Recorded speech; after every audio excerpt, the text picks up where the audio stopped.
হাসরের মাঠে জাহান্নামকে 70,000 শিকল দ্বারা কেন বাঁধা হবে? হাসরের মাঠে জাহান্নাম বলতে থাকবে, কোথায় গুনাহগার বান্দাগুলো, তাদেরকে তাড়াতাড়ি আমার পেটের ভিতর দিয়ে দাও, আমি তাদের কলিজা পর্যন্ত পোড়াতে থাকব। তখন আল্লাহ তাআলা বলবে, হে জাহান্নাম, একটু অপেক্ষা কর। কিন্তু জাহান্নাম থামতে চাইবে না। তখন ফেরেশতারা জাহান্নামকে শিকল দ্বারা ধরে রাখবে। জাহান্নামের এই অবস্থা দেখে আমাদের নবীজি সাল্লাল্লাহু আলাইহি ওয়াসাল্লাম সেজদায় পড়ে যাবে এবং আল্লাহ তাআলাকে বলতে থাকবে, হে আমার মালিক, আমার কোনো উম্মত যেন জাহান্নামে না যায়। তখন আল্লাহ তাআলা ফেরেশতাদের হাতে এক বিশেষ পানি দিয়ে বলবেন, তোমরা জাহান্নামের উপর পানি ছিটিয়ে দাও। তখন ফেরেশতারা সেই পানি ছিটানোর সাথে সাথে জাহান্নাম পিছনের দিকে পালিয়ে যেতে থাকবে।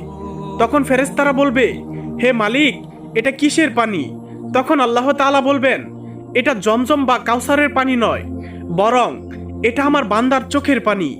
যখন তারা আমার ভয়ে কান্না করত, তখন আমি এই পানিকে সোনার কলসিতে ভরে রাখতাম।